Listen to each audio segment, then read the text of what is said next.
leaving up Kai'Sa, Caitlyn, and Xayah Rakan, just so there's this gigantic pool of AD carries left. But I don't think it'll happen soon. I think people have to figure out what they can do against Kai'Sa. Because if you ban Kai'Sa and then it's Caitlyn for Xayah Rakan, we saw it last game. First pick Rakan comes through, and then you just end up having to trade or at least take the worst AD carry. Snowflower Rakan was already pretty nasty in game 1, and giving that up as well also feels difficult. Swain does get taken off the board. Pentagram, last ban. Do they just ban the Rakan? Do they just take it away? If you ban Rakan, they take Morgana or Caitlyn. And then you have to take your bot lane, right? Yeah, it's if they take Caitlyn, you have to take Morgana, usually. Karma's also not bad either, so Rakan may be something that you go ahead and you ban. Like you said, I think it's potentially the Rakan or the Caitlyn, and you just push them down, but oh. Morgana. All right, interesting choice. I want to see what this leads to next for Pentagram and how Supermassive want to respond. I have a feeling it will be the Rakan, Irene. I cannot imagine a reason not to pick it. Yeah. Just such a great engaged champion. Enhances the damage of the Xayah, forces you to kind of pick Xayah yourself, or you say, nope, we're going to go pick something else. Karma, Tristana, could be a lane they go for, but... And Pentagram, they did well with the Xayah Alistar, but if they make that same rotation here, after seeing Snowflower's Rakan, after seeing the work that it put in, gotta wonder what they're thinking. They're thinking that it wasn't their fault, and they're going to try to go for the salty run back, right? The game was pretty even up until the point where the Barons got taken, and that comes down to vision control, not so much execution. That's something a little bit different. The Karma, a very big priority pick.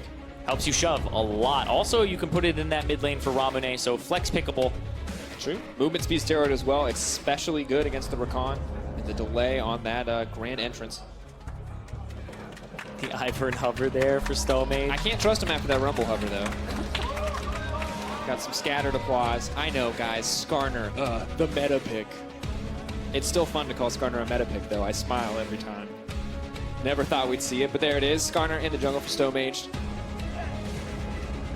Won't see the Ivern this time around, and I imagine we will see an AD carry locked in here. It feels like we've got a pretty formulaic pick ban at this point in the tournament, Zyrene. Caitlyn? Ooh. Okay. GP in a different slot, I guess. Just make sure that Paz doesn't get it because it's such a great champion. Fat Fabulous played it earlier today.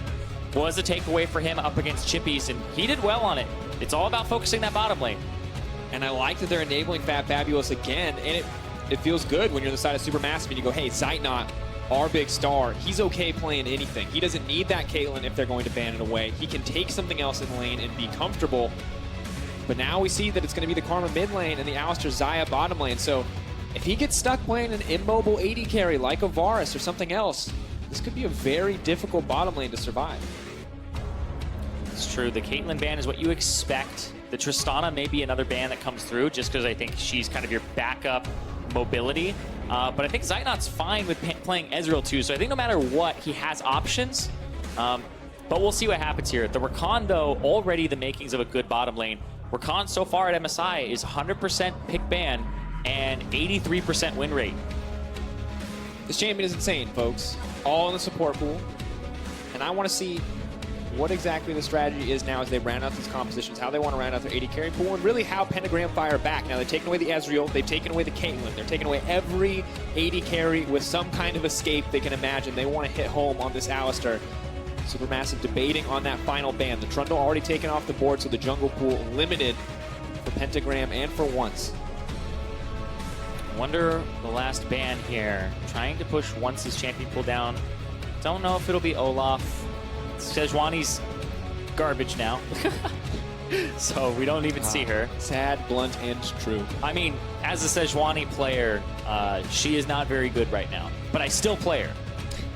Just love tanks, Irene. Yeah, I mean, it's your addiction. I love her, but Zach is kind of the one that jumps up as kind of the next one past this tier. Unless you want to go for something like Graves, very playable. Actually, Lee Sin is playable on this patch too. He got compensation buffs multiple times. Cross it. And I like seeing the Zach, though, for once, putting less of the carry burden, less of the damage burden on this guy, and giving him that engage potential. It also means if they don't pick something like Tristana here, if it's like a Varus or a Jhin, it becomes really dicey.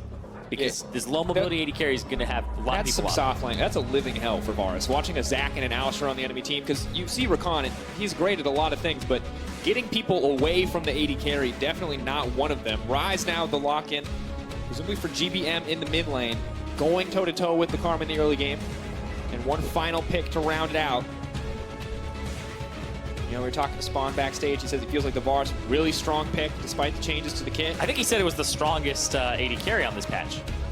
Jhin, on the other hand, very mixed performances over in Group A. I think it's fine, though. Locked in for Zaynot, so a little bit more utility in the bottom lane, whereas you expect the Bruiser kind of carries from mid and top. Well, Jhin is incredibly good with either the GP or the Ornn, because it basically starts the team fight for you, makes it so the curtain call is pretty much going to land. So those are kind of the combinations you look for. When there's a bottom focus and you're focused and you just have like your top laner helping with an ultimate, it does actually become a good pick for setting up fights. Gnar now locked in to deal with Fat Fabulous on the top side.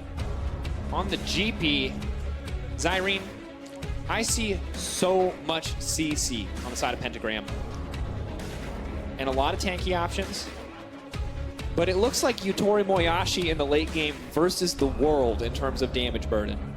Yeah, they might get an Ardent Sensor. I'm surprised that they ended up putting the Karma mid so early and showing the Alistar when they could have actually gone into the next ban phase with them not knowing exactly what was going to get picked up there, right? Like if you pick the Trundle instead of the Alistar, what are they going to ban? Supports or mid laners, right? And then you can pivot there. So I thought the pick ban from Pentagram, they kind of dropped the ball there and made it so the composition is really on Yutori Moyashi's shoulders, whereas Supermassive, again, low tank composition for them.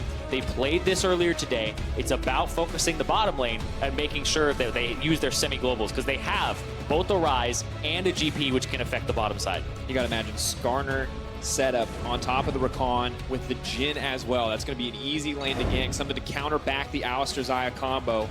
We're going to have to see how it works out. Pentagram looking to find their first win. Supermassive looking to move up to 2-0 in the group so far. Is this the chance for the LJL to turn around their fate thus far? Or Supermassive going to continue to prove to be the dominant force in Group B? I mean, LJL, they have to shake off that first loss. That was one where it came down to the macro play. Their slow style wasn't working out for them, and they got beat at their own game. So I want to see if they change things up.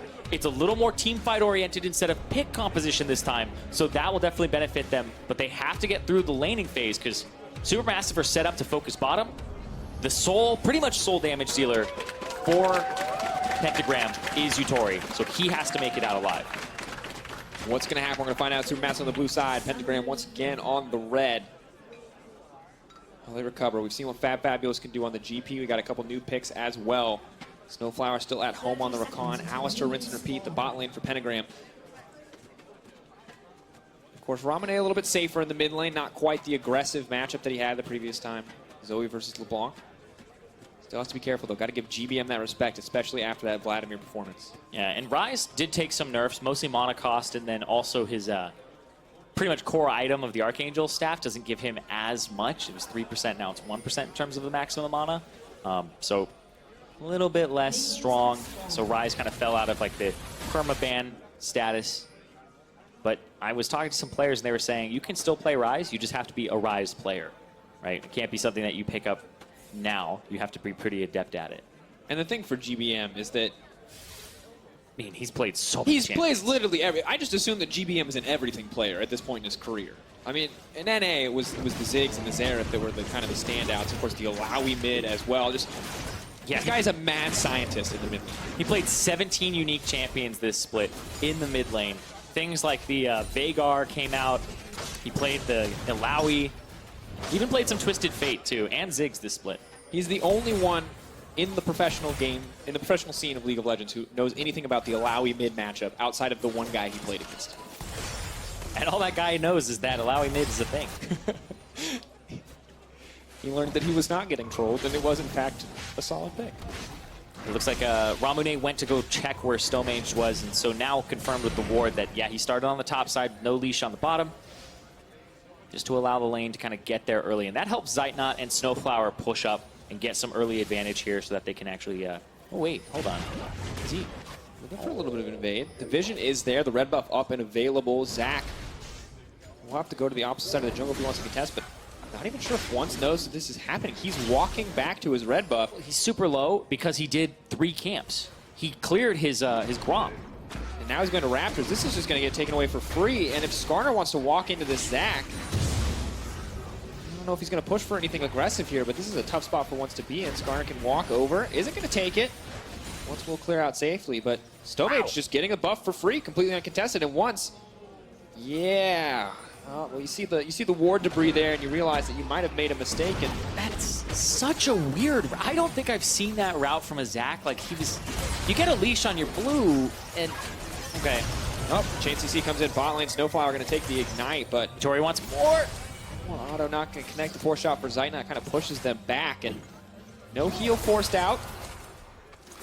Will just be pots traded, but 2 summoners on the side of Pentagram already burned, so Supermassive definitely taking control on the bottom side of the map, and Yutori Moyashi just really suffering in these early levels. We saw it in the previous game as well. Yeah, and the fact that they didn't have to leash on the bottom side for Supermassive meant that they get a little bit of an advantage, but once on the top side, Fabulous.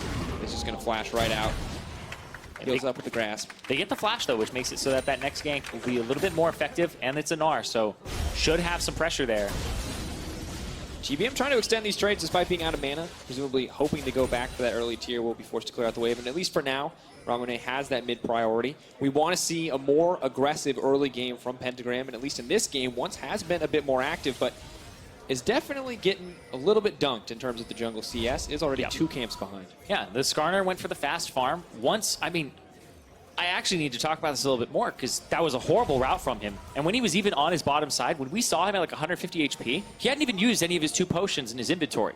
So that's just kind of like irresponsible of a jungler to not be using your potions while you're clearing, to not be actually like having more HP, because then that leaves you open and exploitable. That's exactly what happened. His route was exploitable, his HP was in an exploitable place so he couldn't contest. It honestly is a bit appalling, to be honest. It's a difficult spot for sure for Once, and I think the thing is we wanted to see more from him, and it has not come in the early game. We have to wonder if it's going to come a little bit later, if there's something he can do on this Zac, this team fighting kind of pick. Because for now, Stomage is looking to get this uncontested. Once wants a chance for redemption, he could steal this one away, but I don't think he's going to make it here in time. Instead, still focused on clearing the jungle, and trying to keep up. The Skarner starts it, he can't finish it by himself, especially a Cloud Drake. It's the highest DPS Drake. So Once doesn't know that's going on. The bottom lane shoves up, and then they help. And they pick up that early Cloud. And so far, so good for the side of Supermassive. Of course, Pentagram with a small gold lead, mostly due to the Karma in the mid lane continuing to push out. But as we move further into the game, we have to see what more Pentagram can offer us, because we've seen Supermassive already kind of show that each of their individual members can contribute to the one game, and Pentagram still feeling a little bit scattered, a little bit lost. Of course, Paz, he is on that comfort pick, so maybe he is the member that can make a difference this time around. Much more power, I think, in the individual lane phase than Shen may have offered him later in the game. I wonder if he TP's back now. Got the Ninja Tabis, which were nerfed a while ago. Yeah, he TP's back. So really defensive build against the GP, which really wants to scale, but I think he's more worried about when the GP gets the Sheen, what that's going to look like. So just being a little bit more defensive, but I feel like with the flash down, that's your time to build a little bit more offensive. And, ooh. Okay, just a fast clear. Fabulous is trying to shove this wave so that he can back. And potentially, yeah, he has the gold to get the Sheen, so he's looking for exactly that power spike that I was talking about. And so Paz wasn't contesting the wave with his defensive itemization. Ultimate comes out from Fabulous. He gets to have a good back timer without having to use TP. The GP all bit of a long cooldown this early in the game. 150 seconds remaining now. Have to wonder if that'll count against him, if they could find a better use for it. But for now, pushes out the wave, puts himself in a better position for himself. But what is it going to cost the team is always the question when you use a global like that in such close proximity. And right now, I think he has to take care of himself first because of the fact that he blew that flash very early on. He doesn't have to worry too much about like Paz, because he's going to have Fabulous is going to have TP before Paz does. So I actually think it's completely fine. Yeah, generally just feels slower paced games today. I think teams just... Well, yesterday was pretty much a slaughterhouse. It was just constant fighting. People wanted to fight, people wanted to invade, and it seems like both these teams, of course, pushing each other back and forth. No one lane clearly dominating the other. Now, Snowflower and Stomage ready to go in, though. Ready to punish once again. And Stomage clearly still in control of the jungle. And actually, the CS lead just continuing to grow between these junglers. Of course, the Dragon counts as 4 CS, but it's 25 gold, so not the biggest gold difference, but you can just tell how dominant the Skarner is here early on. Yeah, the Skarner, very fast to power clearing. The top lane, Paz though, is he gonna? Yeah, he's gonna jump in. Whoop.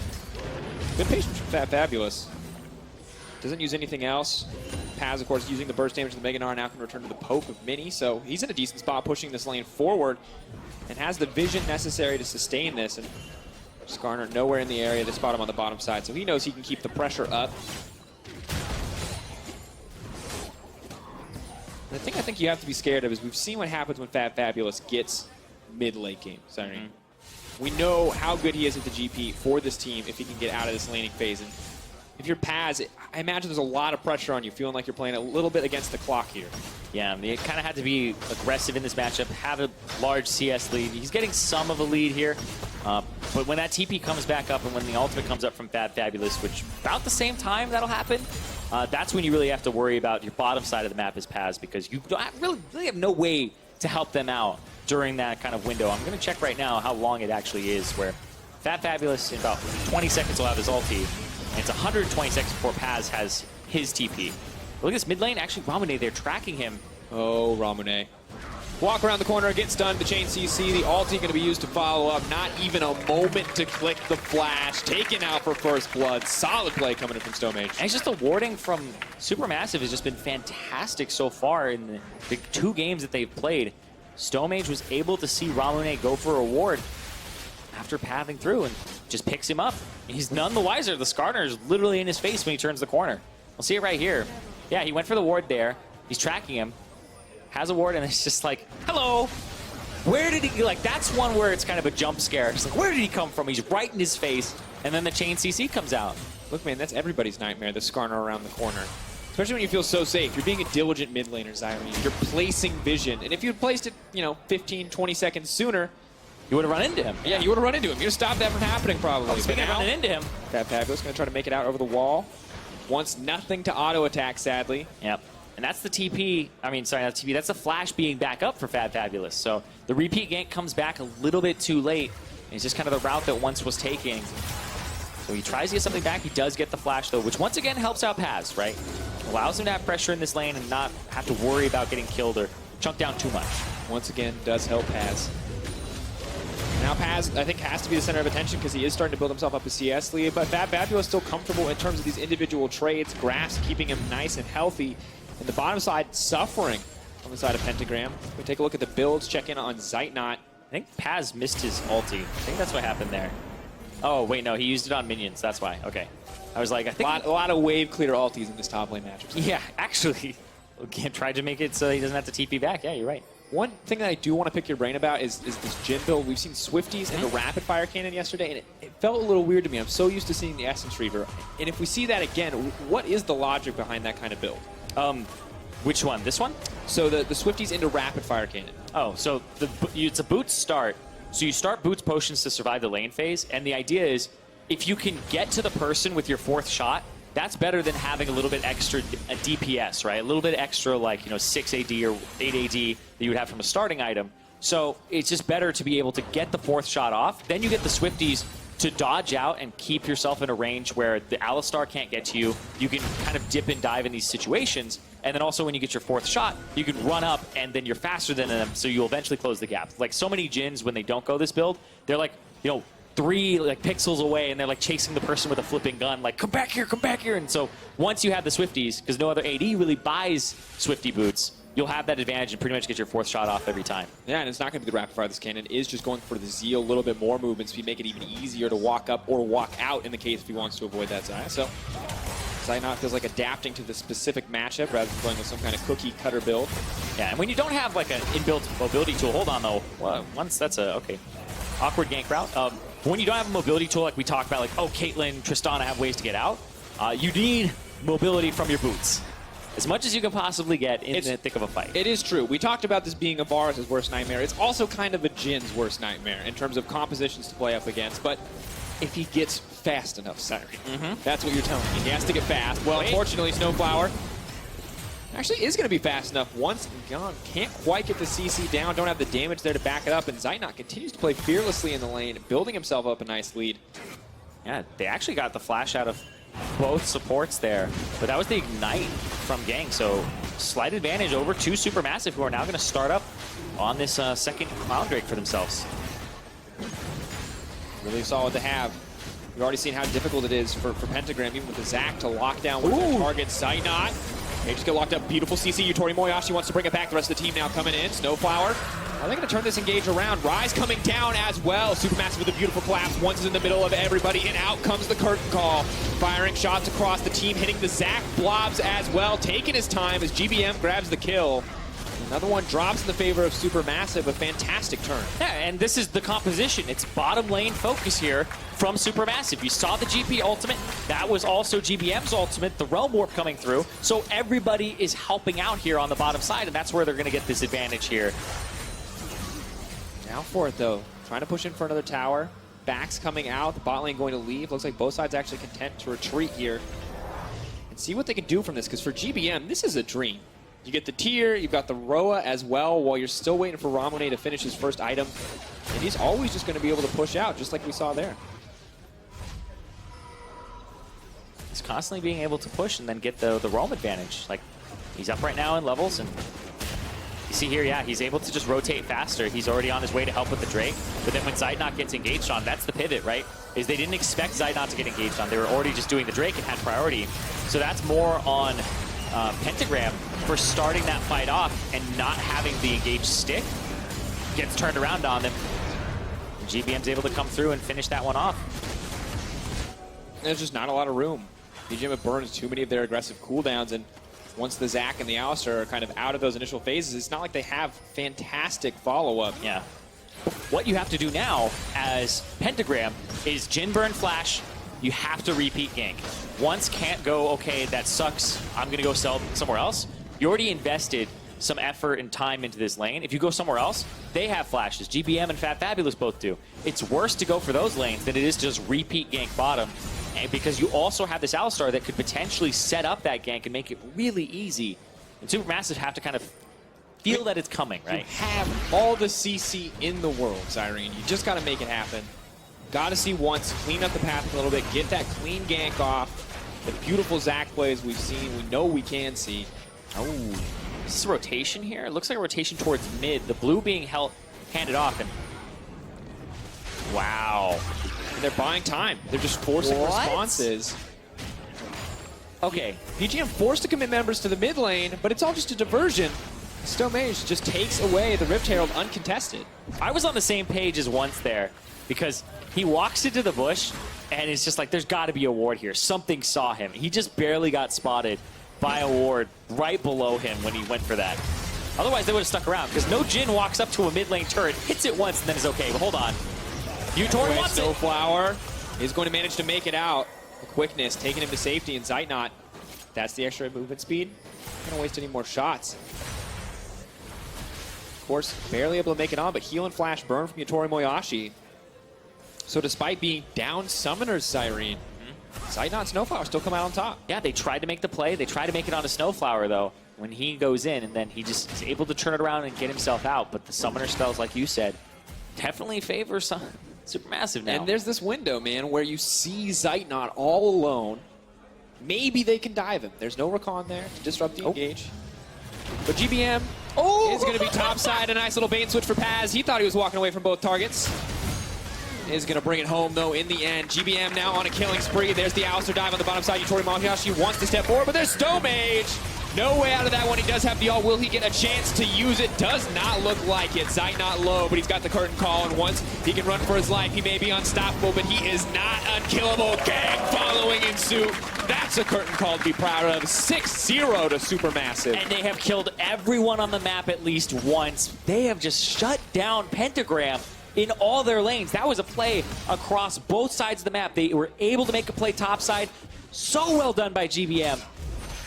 I love the fact that he set it up, didn't take the Realm Warp, and then the TP comes out to go bottom side and help out there. They are dominating the map. The game now blown wide open. They can start to break these towers. They're actually going to back off on the bottom lane. not wanting to risk anything else. And one more time for GBM. Yeah. Fantastic game. Paz, you already used the leap, so that's the opportune time to go in. And then he's like, okay, I'm not going to go through the 2 ultimates. And he flashes right to GBM, who they didn't see because the vision control is just nowhere to be seen for Pentagram on the top side. And then here, they look like they're going to go after him. Then they stun lock Yutori, and he doesn't even get his ultimate off. He had the ultimate available, but he doesn't see that Stomage is going to come in and ulti. He just gets picked up, and then it's just shooting and fish in a barrel. Credit to Stomage, exactly where he needs to be. And also Fabulous and GBM, the Gnar herders there on the top side. Say, hey, don't go that way. Come here. Come here to the people who want to kill you, little Yordle. He flashes that way, too. It's just... I mean, can you blame him? I would have done the same thing if I didn't have the vision, man. You see 2 ults that you have to walk through, or the clear, safe river, Zyrene. Yeah, the clear, safe... With a very angry... At that point, you have to do it reactionarily, right? You have to look for who is he actually coming through. Yeah. But this says it's kind of a no-brainer, but he would be coming through mid. Ramune going to die here in the 1v1 if he can't make it out. Does get out in the end, but GBM clearly not afraid of the karma whatsoever. And while the CS might not be massively different, 3-0-1 the score for GBM. Karma going to deal a little bit of damage. Hold in the middle of everything, now unstoppable. GBM says, sure, bring me back into the team. I'll do a little bit more damage. Gang now trying to run for his life. His next auto attack will stun. And in the meantime, the tower's still getting hit down because no one is auto attacking the Rift Herald. And everything going in the favor of Supermassive. Pentagram grasping at straws. Once grasping at straws, trying to get something back. And if he goes for an engage, he's just going to die. They're going to throw themselves on the other side. There's some extra minions there. GP in the top lane, going to get that turret. Once. He's hunted. GBM is totally just stalking his prey right now. Zyrene 6K gold lead even before 20 minutes. Double Cloud just so they can run between these lanes even faster. And look at Paz. From going toe-to-toe in this lane matchup to hiding and waiting to catch the wave. He has no idea where the enemies are. A grim fate for Pentagram in the LJL. And they had gotten the flash out of Fabulous via ganks twice. They weren't able to capitalize on it. Still has 0 deaths. And Supermassive, they kept 3 of their members from before. They only added Snowflower and GBM. And you heard in that post-game interview from earlier that adding GBM added to their macro game. It added to the way that they play the map. And we're seeing that in full effect in this game, that Snowflower knows how to engage and where to be. And then GBM is just bringing this kind of level where he's able to roam and go from the mid lane to affect the entire map. That's something I think we aren't seeing enough of in this play-in stage, is mid laners, when they get an advantage mid, affecting other lanes. And honestly, Turkey as a whole just continues to improve. It feels like every time they step foot on the international stage, proving themselves once again. As far as emerging region goes, they're just about second to none. Or at least not going to be second to Pentagram so far. Pentagram, though, we've seen, I mean, they were not the clear favorites in their own region, right? But when it came down to it, when it came down to the final, they were able to take down Detonation Focus 3-0. Cleaned house, Zyrene. And I feel like that's what we need to see here. We need to see them turn this around. We need to see them show us more, because right now, they're just getting outclassed across the board. Yeah, it's not going to get much better in this game right now. 6,000 gold advantage for Supermassive with the Baron on the table, and that's what they love to play around. But the composition just has so much damage in it. Pentagram aren't tanky enough just yet, and that's kind of what they have to look for here, is just scaling up, but not give up a lot during that time. And look at this. Meanwhile, Yutori's like pushing top, pushes it to the turret, doesn't even stick around because he can't. Even though he has vision control, he doesn't even get to deal damage to that turret. Meanwhile, Zeitnot gets to almost take the turret on the bottom side, so they're just hemorrhaging objectives here from the side of Pentagram. Yeah, we talked about Pentagram and the LJL trying to play, death by 1,000 cuts. Supermassive trying to play death by like 7. They are hacking away at Pentagram. Now they're going to grab an Ocean Drake as well. You have to feel like Baron is the next objective on the table. Supermassive don't want to risk the 50-50. They see the Zac on the opposite side. They know that steal could be easy for him. A quick get in and get out. But GBM smells blood in the water, wants to take that jungler off the board. secure that Baron for his team. I think this game is now going to start looking exactly like the previous one. And Looking for a Snowflower pick. catching him up, using the CC together. Easy pick off there in the mid lane. Don't need Baron now because they get that tier 2 Zyrene. Yeah, but that's that combination. Snowflower is just pulling the trigger, the taunt, or the charm, plus the knockup, and then Stomage was right there to snag Ramone before he could even ulti. Or I guess flash. Flashy, forced to use the ult early, now has to flash out to safety. GBM maybe looking for a way into the backside of the team. They are going to get one kill onto Snowflower, but GBM's right there on the 80 carry. It's too easy for him. Brings one home. Paz doesn't have any MR. This is a terrible situation to be in. The snare comes through. Zeitnot's feeling himself. He flashes over that wall. He wants one more. There's the 4th shot. Walking forward. Bang, baby. Double kill. Bring it home once. Desperate to find a duel, but that is a GP. You are but a humble Zach. He's going to make it out with his life, but nothing else. And this is such an awkward formation, but super massive. They go right in. Zeitnot even flashes over the wall just to continue it. They're going to break the base in 23 minutes. Zyrene, they've got a 10k gold lead. They don't even need the Baron. They're breaking down the base. They're ahead in every single roll. They cannot be stopped at this point. And you saw GBM. You said it. He's feeling himself. He's feeling fantastic. Very aggressive in that play.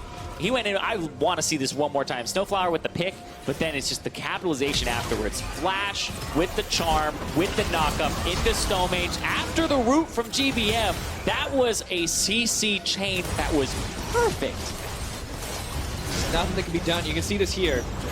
Every piece of CC, no matter how small, forces some kind of ability from Yutori Moyashi. It's the flash, it's the ulti, and you just... Yeah.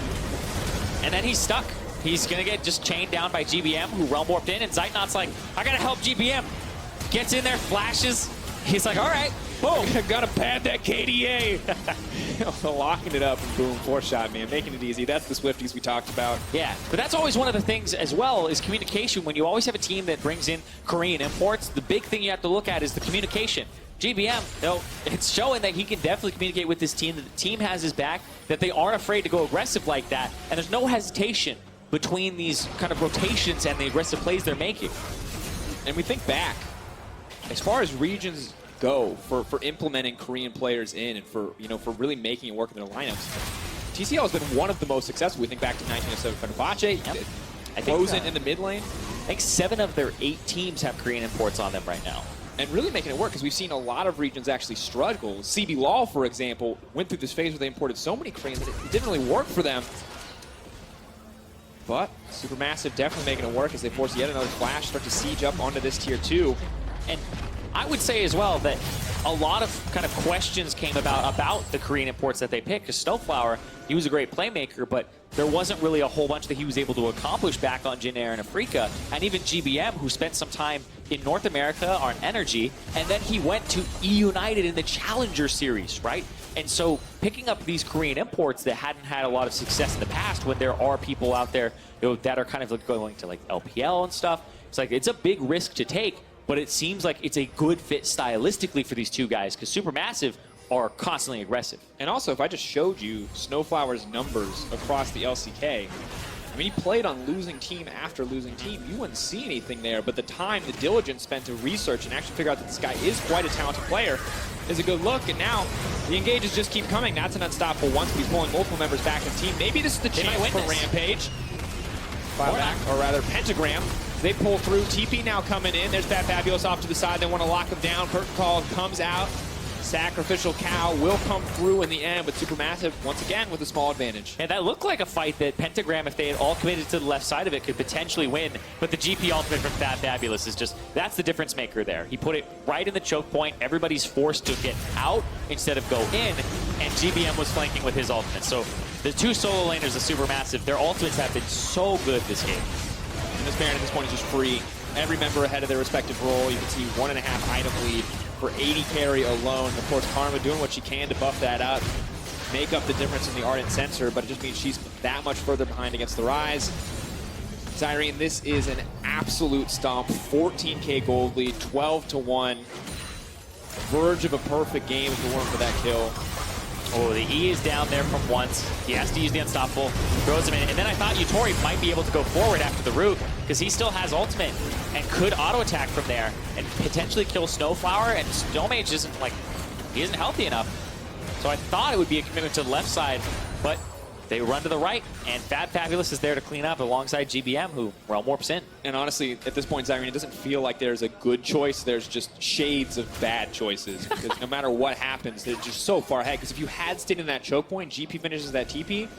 I mean, you can't stand on top of a GP barrel when he has Sterix and Trinity Force at this point in the game. I don't know if he's... That's the thing. He's like, you got to be like, he can't have that barrel up fast enough. We got to kill the barrel. Got to, like, contest it, right? Torimayashi would have to focus on killing these people while also simultaneously auto-attacking every single GP barrel to come through. And this man is a powerhouse for sure. But at a certain point, you're just asking too much of him. He's already the single damage threat on this very tanky composition. Which is probably too much to ask in the first place, but they're going to look for Zeitnot. Once. This is the connection. Are going to try to pull people back. Maybe this is enough to ignore the chain. CC, that's the shutdown. This might just be the turn for Pentagram, but Fab Fabulous is simply too strong. Repairing and bringing it home. The Zeke's convergence means he just tears through everybody. And oh, what's that in the picture-in-picture? It's GBM split pushing on the top side of the map. He cannot be stopped. So despite what looked good to start, the 80 carry being picked off, no one else will drop, and Supermassive are cutting through inhibitors. Snowflower bobbing, weaving his way through the team, looking for the 3-man charm. Only going to hit 2, and that is going to result in the kill, as well as 2 inhibitors, the third to follow. May just set their eyes on the Nexus instead. Yeah, they're going to keep pushing and potentially just close this out and go 2-0. And it would be a fantastic start, Zyrene. Once leaps in one more time. But it doesn't matter. Could be too little too late. The bottom lane is here. Last chance, last dance for Yutori Moyashi. Has the extra support as well. Can he cut through Snowflower? Feathers fly, but will not connect in the end. Fires him just shy of the other team. Has to get out. The QSS. GBM wants it. Isn't going to find it quite yet. And Fab Fabulous, he's got his eyes on the prize. GBM wants to style, but it's going to cost him. Game still ended in the favor of Supermassive. 16-3, 29 minutes. A fast game for the play-in stage. A Supermassive move to 2-0. An absolute stomp, Zyrene. From the jungling at the start, Stomage dictated the pace, and you can see those little advantages. Supermassive so proficient at snowballing them through. It's just such a great composition as well. I think so far, Supermassive have had some of the better drafts that we've seen, where they're focusing the bottom lane. They know exactly what their win condition is, and they're using their solo laners to enable Zeitnot, who has been called probably the best AD carry in the play-in stage. And just fantastic performance across the board. And this is something similar that we saw in Group A, where it was the consistently new and innovative draft focusing on a specific win condition from Gambit that actually helped put themselves at the top of the group. And now the rest of the team for Supermassive well on that path. So it feels like they are getting closer. And on the side of Rampage, you know, we wanted to see more. We wanted